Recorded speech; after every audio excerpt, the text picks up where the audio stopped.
우리가 지난주에 우리가 묵상했던 그런 시편 20편 말씀, 그 말씀 가운데 여러분들이 기억하시는 것은 이 시편은 다윗 왕이 지은 시인데, 특별히 다윗 왕이 시를 지어서 백성들과 제사장들에게 주어서 이 시를 읽게 함으로 말미암아 전쟁에 출정하는 출정가도 같은 그러한 찬양이라고 말씀을 드린 바가 있습니다.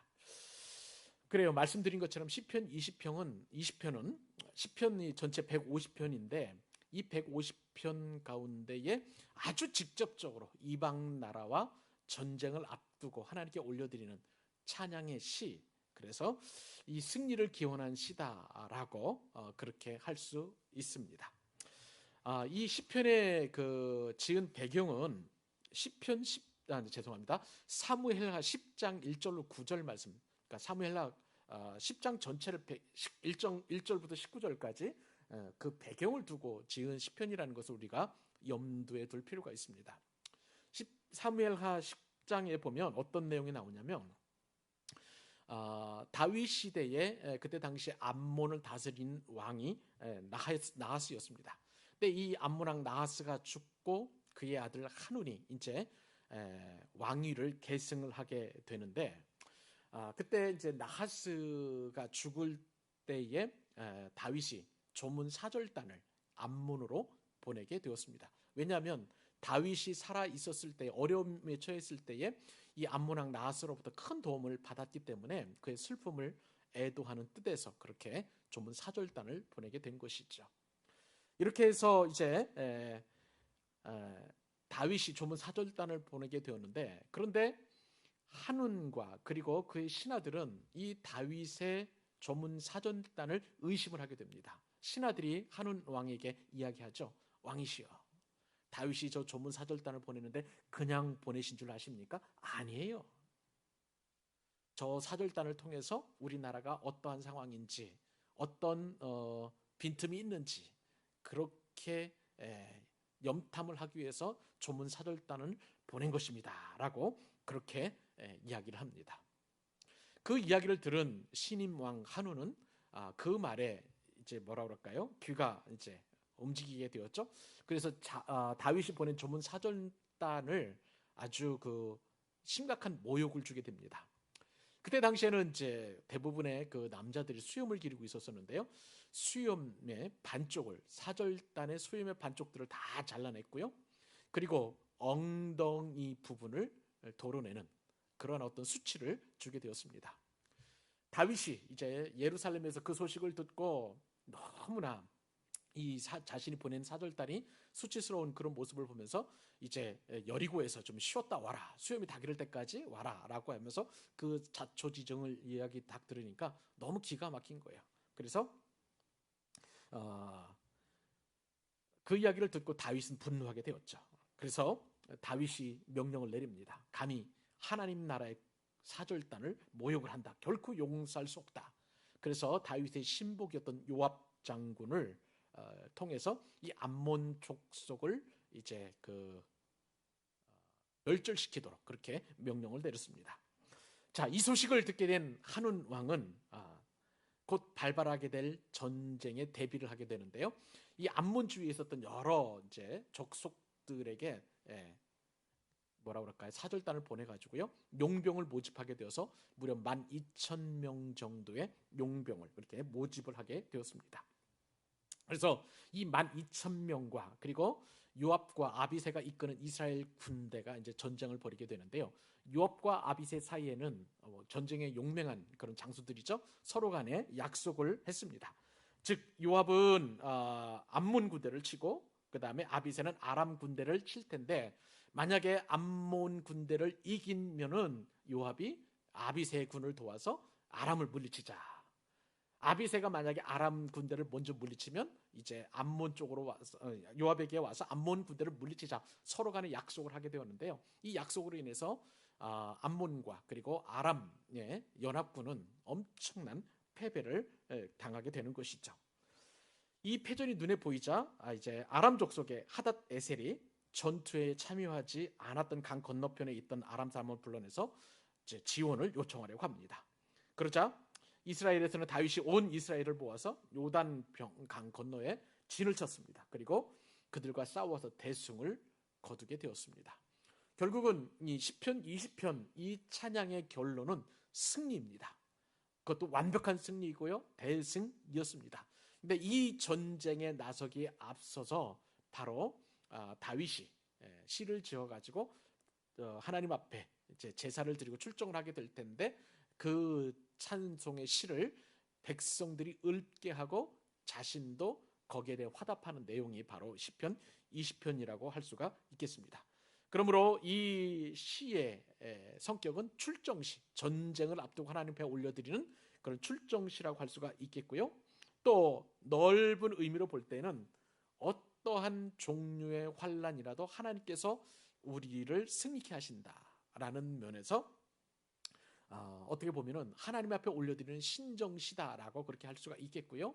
그리고 우리들에게 적용할 때는 물론 신정시뿐만 아니라 앞으로 장차 악한 마귀로 상징이 되는 이 이방 나라 군대들을 완벽하게 이제 물리치는 다윗의 군대, 이것은 사실은 예수님을 예표하는 것이죠. 다윗은 그렇기 때문에 우리가 이 땅을 살아갈 때 완전한 승리를 거두게 된다는 그러한 시편의 고백이고 저와 여러분의 고백이 되는 시이기도 합니다.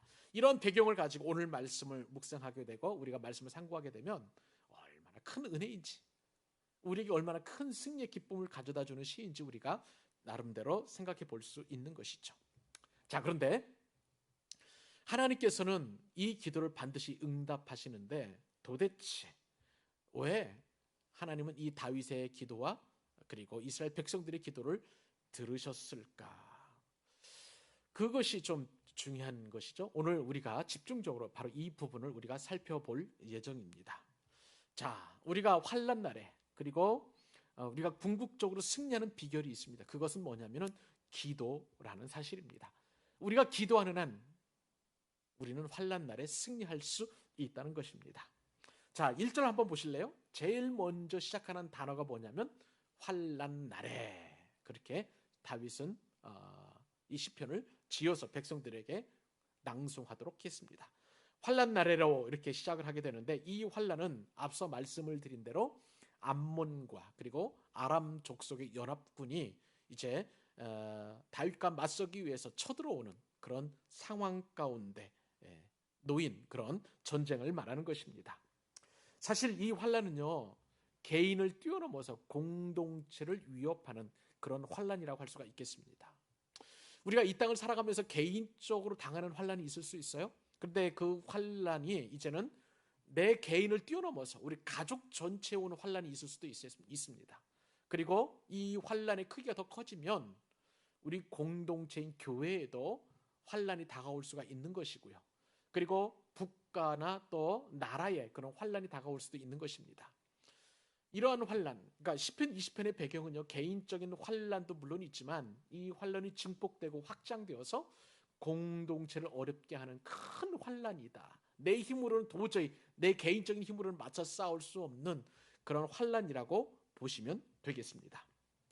환난의 시간이 닥치면 약한 자들은 넘어지고 죽은 자처럼 그렇게 쥐죽은 듯이 쓰러져 있을 수밖에 없습니다. 강한 자는 더 득세하는 그런 시간이고요. 또 그들은 계속 힘을 확장시켜 나가면서 압제하고 강압하고 하는 그러한 시간이라고 할 수가 있겠습니다. 그냥 자연적으로 보면, 그냥 세상적으로 보면 이제는 우리는 죽었구나 하는 그런 시간이라고 할 수가 있겠습니다. 그런데 여러분, 오늘 시편에 보면 그러한 강력한 환난의 시대에도 이상한 일이 벌어진다는 것입니다. 영원할 것 같은 그 대적들은 패퇴하게 되고 이제는 보잘것없이 여겨졌던 사람들이 존귀케 되는 시간이 바로 이 환난의 날이 된다는 것이죠. 여러분은 어떻게 이렇게 말도 안 되는 일이 벌어지게 될까요? 성경은 우리가 바로 그런 말도 안 되는 사람들이라고 그렇게 이야기합니다. 왜 그럴까요? 성도는 기도하는 사람이기 때문에 그렇습니다. 성도는 환난 날에 승리하는 비결을 가지고 있는데 그 비결은 다른 것이 아니라 기도에 있습니다. 기도는 연약한 자들이, 연약한 하나님의 백성들이 하나님의 강함과 하나님의 능력과 하나님의 위대함을 체험할 수 있는 놀라운 비장의 무기라는 사실입니다. 기도는요, 모든 인간적인 지혜를 짜내지 않는 것이고, 또 힘 있는 사람을 의지하지 않고 우리의 능력이시고 우리의 구원이시고 우리의 산성이시고 우리의 힘이 되신 오직 하나님만 의지하겠다라는 성도의 간절한 염원이 이 기도라고 할 수가 있겠습니다. 그러니까 우리가 약하면 약할수록 하나님 앞에 기도할 수밖에 없는 거예요. 내 힘으로는 도저히 이 환난을 이겨낼 수 없기 때문에 내 능력 가지고는, 그리고 내 상식으로는, 내 지위로는, 내가 가지고 있는 그런 달란트로는 이 환난을 이겨낼 수 있는, 돌파할 수 있는 힘이 없기 때문에 하나님 앞에 나아가서 하나님께서 개입하여 주셔서 이 환난을 이겨낼 수 있도록 그렇게 요청하는 것이라는 것이죠. 그렇기 때문에 성경에서는 곳곳에서 이 환난 날에 하나님을 부르짖으라, 그렇게 많이 요청하고 있는 것을 보게 됩니다. 시편 50편 15절, 이것도 다윗의 시인데요, 다윗이 이렇게 고백합니다.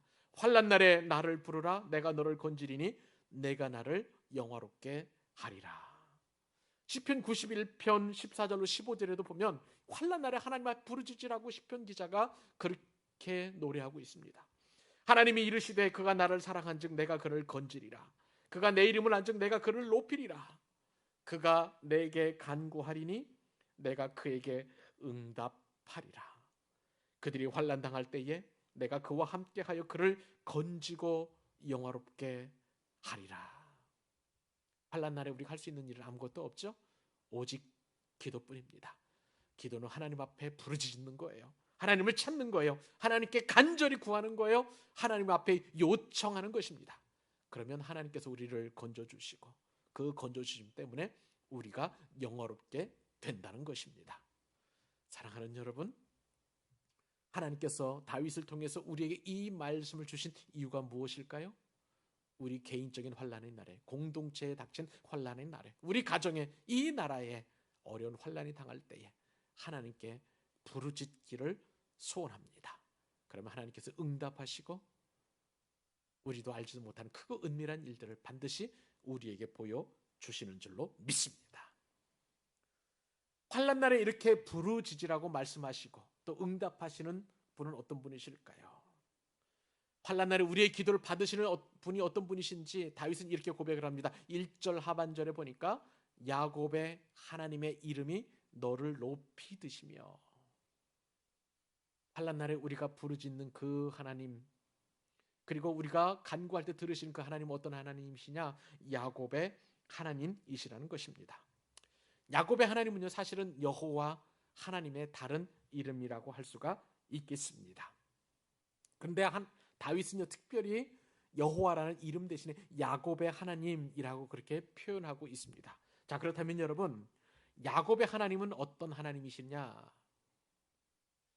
이스라엘 전체가 부르짖을 때에 응답하시는 하나님, 이렇게 보시면 되겠습니다. 그러니까 지금 이 시의 성격이 지금 다윗만 하나님 앞에 부르짖는 것이 아니라 이스라엘 백성들 전체가 다 하나님 앞에 환난 날에 부르짖으니까 공동체의 기도에 응답하시는 공동체의 하나님, 이스라엘의 하나님이라는 것입니다. 근데요, 물론 공동체의 하나님이시기도 하시지만 특별히 다윗이 야곱의 하나님이라고 불렀을 때에 저는 이 야곱의 속성을 통해서 다윗이 우리에게 하고 싶은, 하나님께서 우리에게 주시고 싶은 은혜의 뜻이 있다는 것을 묵상을 하게 되었습니다. 여러분이 생각하시는 야곱은 어떤 사람입니까? 너무나 간사하고 간교한 사람이죠. 쉽게 말하면 사기꾼입니다.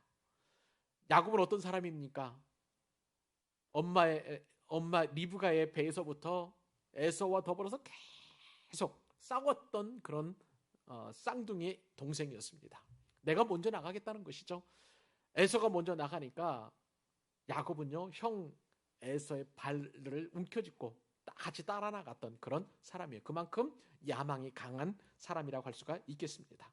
또 어느 정도 성장했었을 때에 이제 자신은 장자가 아닌 차자이니까 형 에서에게 배고픈 것을 이용을 해서 붉은 족 한 그릇으로 장자권을 이렇게 산 그런 사람이라는 것을 알게 됩니다. 나중에는요, 이것이 이제 계기가 되어서 눈이 어두운 아버지 이삭에게 장자의 모든 축복을 받도록 그렇게 이삭을 속인 사람도 바로 이 야곱이라고 할 수가 있겠습니다.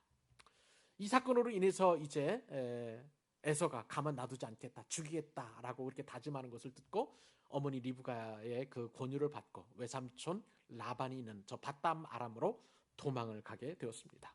그곳에서 무려 20년 동안 외삼촌의 그 양치는 것을 돌보면서 이제 레아와 라헬 그리고 비라와 실바 등 그러니까 4명의 그 아내로부터 11명의 아들과 그리고 딸 디나를 얻게 됩니다. 그게 많은 또한 가축도 얻게 되었는데 어느 날 하나님께서 야곱에게 나타나셔가지고 이제는 가나안으로 돌아가라라는 그런 하나님의 지시를 받게 되죠. 그 지시에 순종해서 이제 가축대와 그리고 모든 가족들을 데리고 가다 보니까 어떤 소식을 듣게 되냐면 형 에서가 400명의 기병들을 데리고 이제 야곱에게 온다는 그런 소식을 받게 되었습니다. 야곱은 기겁을 하게 되었죠. 놀라웠습니다. 이제 곧 자신은 죽은 목숨이라고 생각을 했습니다. 그래서 야곱은 하나님 앞에 이 문제를 놓고 간절하게 기도하죠. 야복강에서 밤새도록 하나님의 천사와 씨름을 합니다.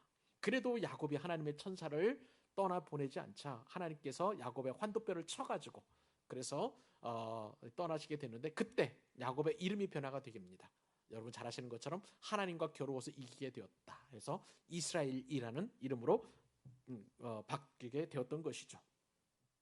자, 오늘 기도문 야곱의 하나님으로 기록된 이 내용은 바로 이러한 야곱의 속성을 닮은 우리들에게 주시는 위로의 말씀이기도 합니다. 우리도 야곱 못지않게 때로는 간사하기도 하고요. 때로는 하나님의 말씀을 가벼이 여기기도 하고 그리고 끊임없이 내 야망을 위하여 욕망을 위해서 하나님을 이용하려 하는 이런 죄악된 습성들을 가득 가지고 있는 것을 보게 됩니다.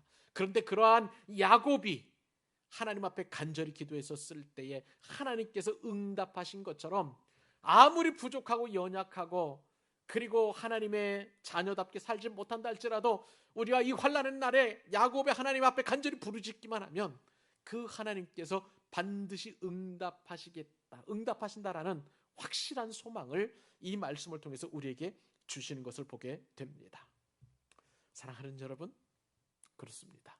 우리도 야곱이 하나님께 기도했던 것처럼 예수님의 보혈을 의지해서 날마다 하나님 앞에 나아가며 우리의 인생의 환난 그리고 우리 공동체가 당하는 환난을 이겨낼 수 있도록 간절하게 기도한다면 하나님께서 반드시 응답하여 주실 줄로 믿습니다. 그 하나님께서 바로 저와 여러분의 하나님이심을 오늘 본문은 다윗은 이 찬양을 통해서 우리에게 말씀해 주시고 또한 응답의 그 말씀으로 확실하게 우리에게 주시는 것을 보게 됩니다. 자, 그러면 여러분 하나님께서 이렇게 기도를 들으신다 하셨습니다. 왜 하나님께서는 다윗의 기도를 들으시고 야곱의 기도를 들으시고 우리의 기도를 들으실까요? 2절과 3절에 그 해답이 있습니다. 같이 한번 우리 2절과 3절 읽어보기를 원합니다. 읽겠습니다. 시작. 성소에서 너를 도와주시고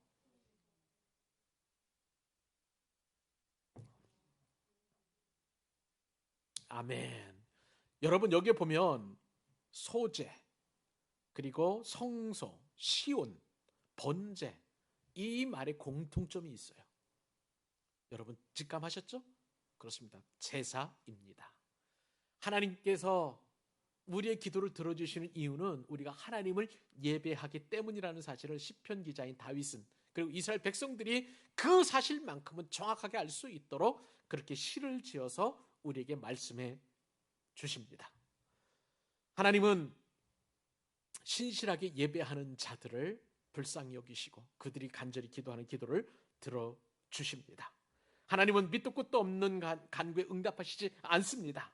응답하실 근거가 없기 때문에 무턱대고 기도하는 그 기도를 들으시는 것이 아니라 우리의 의로움, 우리의 자비로움, 신실함, 그리고 온전히 의뢰함 예수님 안에서 가능한 것이죠. 우리의 인간의 본성으로는 이룰 수 없지만, 그러나 우리가 예수님을 영접하고 우리 안에 내주하시는 성령께서 우리를 의롭게 하시고 우리를 자비로우신 하나님과 밀접하게 만나도록 그렇게 독려해 주실 뿐만 아니라 우리에게 신실함을 주시고 온전히 하나님을 의뢰할 수 있도록 인도해 주시는 성령님께서 주시는, 성령님이 의뢰할 때 주시는 그 은혜로 인하여 우리가 하나님 앞에 예배할 때 우리의 기도를 들어주신다는 것입니다.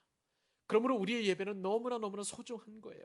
매 예배가 정말 하나님을 기쁘시게 하는 그런 예배가 되어야 되는 것이고요. 우리의 기도를 예배 때마다 들어주신다라고 그렇게 우리가 믿는다면 우리는 결코 예배를 소홀히 할 수 없게 되는 줄로 믿습니다. 이 예배가 중요합니다. 이 복된 예배 시간에 우리가 집중하고 이 예배를 위해 기도하고 또 이 예배 시간에 어떠한 은혜를 주실지 우리가 사모할 뿐만 아니라 그리고 우리의 마음을 담아 간구하는 그 간구가 얼마나 하나님을 기쁘시게 하는지 다윗은 그것을 풍성하게 이렇게 시편을 통해서 우리에게 교훈해 주고 계시다는 것입니다. 사랑하는 여러분, 하나님을 즐겁게 예배하십시다. 하나님을 예배할 때 기대하십시다. 하나님께서 어떤 말씀을 주시고 어떻게 또 응답하실지 사모하는 우리 귀한 복된 예배자들 될 수 있기를 바랍니다. 이렇게 예배했더니 드디어 기도의 응답이 이루어지고 그리고 또한 승리가 확정되는 것을 보게 됩니다. 4절과 5절 말씀을 같이 한번 읽어볼까요? 자, 시작. 내 마음의 소원대로 허락하시고 내 모든 계획을 이루어 주시기를 원하노라. 우리가 너의 승리로 말미암아 개가를 부르며 우리 하나님의 이름으로 우리의 깃발을 세우리니 여호와께서 내 모든 기도를 이루어 주시기를 원하노라. 지금 출정을 앞둔 이 다윗에게 이스라엘 모든 백성과 제사장들이 이렇게 다윗을 축복합니다. 다윗 왕, 당신의 마음의 소원대로 허락하시고 당신의 모든 계획을 이루어 주시기를 원합니다. 다윗의 계획이 뭡니까? 다윗이 바라는 기도가 무엇입니까? 저 아람과 암몬 족속의 연합군을 격파하는 것입니다. 우리가 왕의 승리로 말미암아 개가, 이건 승전가죠? 개가를 부르며 우리 하나님의 이름으로 우리의 깃발을 세우리니, 깃발을 세운다는 것은 승리의 또 다른 그 표현입니다. 여호와 니시라는 것은 여호와는 나의 깃발이라는 뜻이에요. 승리라는 것이죠. 승리하는 군대는 항상 깃발을 높이 들면서 승전보를 외치게 되어 있습니다. 그래서 여호와께서 내 모든 기도를, 왕의 기도를 이루어 주시길 원합니다 라고 간절한 소망을 담아서 그렇게 하나님 앞에 올려드리고 승리를 확신하고 있는 것을 보게 됩니다. 여러분, 다윗이 환난 가운데 할 수 있었던 일은 무엇입니까? 군대를 소집하고 병거를 정비하고 말에게 충분한 식량을 주고 물을 공급해서 이제 막 전투에 나가려고 준비하는 게 아니었어요. 다윗이 했던 것은 그저 하나님 앞에 간절히 예배하고 기도하는 것뿐이었습니다. 그랬더니 하나님께서 다윗을 승리하게 하셨다는 것입니다. 다윗은 철저히 이 전쟁 앞에서 자신의 약함과 무능함을 고백하고 하나님께서 이 전쟁에서 개입하여 주실 것을 고백했던 것입니다. 그랬더니 드디어 하나님께서 다윗에게 승리를 주셨다는 것입니다. 사랑하는 여러분, 우리는 약하면 약할수록 하나님을 의지하고 하나님께 기도하고 하나님을 예배한다면 반드시 우리는 이 다윗과도 같이 승리의 계가를 부르게 될 줄로 믿습니다. 승리의 깃발을 높이 들며 하나님께서 나와 함께 하심으로 내가 승리했다라고 고백하게 될 줄로 믿습니다. 그 귀한 승리의 공식이 저와 여러분의 승리의 공식으로 작용할 수 있음을 여러분 기대하실 수 있기를 바랍니다. 다윗은 이렇게 하나님을 의지했지만 그러나 세상 사람들은 그렇지 않아요. 7절 말씀을 보세요. 세상 사람들은 무엇을 의지합니까? 같이 한번 읽어볼까요? 자, 어떤 사람은 병거, 어떤 사람은 말을 의지하나 우리는 여호와 우리 하나님의 이름을 자랑하리로다. 아멘. 그래요. 하나님을 믿지 않는 사람들은 그들이 믿을 것은 돈입니다. 그들이 믿을 것은 연줄이고요. 그들이 믿을 것은 자신을 도와줄 어떤 힘입니다. 그러나 그런 실체들은 금방 사라질 것들이에요. 말은요, 나이 먹으면 전쟁에서 더 이상 쓸 수 없는 것이고요. 또 병거들도 시간이 흐르면 녹슬고 낡아져서 더 이상 전쟁에서 무용지물이 될 수밖에 없습니다. 그러나 우리를 도우시는 하나님, 우리에게 승리를 주시는 하나님은 영원하십니다. 불변하십니다. 엔트로피 증가의 법칙이 전혀 작용하지 않으시는 영원 불변하신 처음부터 끝까지 시종여일하신 그 하나님, 그 하나님께서 우리를 도우시고 우리의 힘이 되어주심을 다윗은 찬송으로 고백하고 있는 것입니다. 그렇기 때문에 우리가 자랑할 것은 하나님의 이름이에요. 하나님의 존재예요. 하나님의 살아계심이에요. 그 하나님이 저와 여러분의 하나님이심을 믿습니다. 8절과 9절 마지막으로 우리가 승전가를 불러드리듯이 하나님 앞에 이 말씀을 읽어드리도록 하십시다. 그들은 비틀거리며 엎드러지고 우리는 바로 서도다. 여호와여 왕을 구원하소서. 우리가 부를 때에 우리에게 응답하소서. 아멘. 하나님이 없는 자들에게 회복은 없죠. 그들은 비틀거리고 엎드려집니다. 그리고 다시는 일어날 수 없는 것입니다. 그러나 하나님을 의지하는 우리 믿음의 백성들은 일어나 바로 서도다. 잠깐 넘어질 수 있어요. 실족할 수 있어요. 그러나 우리는 곧바로 하나님께서 우리를 도와주심으로 인하여 온전히 서는 그런 은혜를 누리게 되는 것입니다. 그렇기 때문에 여호와여 다윗을 구원하소서. 여호와여 우리 광교 사랑의 교를 구원하여 주옵소서. 여호와여 우리 사업장을 구원하시고 우리 개인을 구원하여 주시고 우리 가정을 구원하여 주옵소서. 우리가 부를 때에 우리에게 응답하소서. 이것이 바로 저와 여러분이 마지막에 불러야 될 승리의 노래입니다. 이 하나님 앞에 오늘도 부르짖을 때 응답하시는 그 하나님, 그리고 그 하나님으로 인하여 우리가 인생의 만족을 누리면서 오늘도 그 큰 은혜를 가지고 이번 한 주도 넉넉하게 승리하는 여러분들 되실 수 있기를 우리 주님의 이름으로 축복합니다.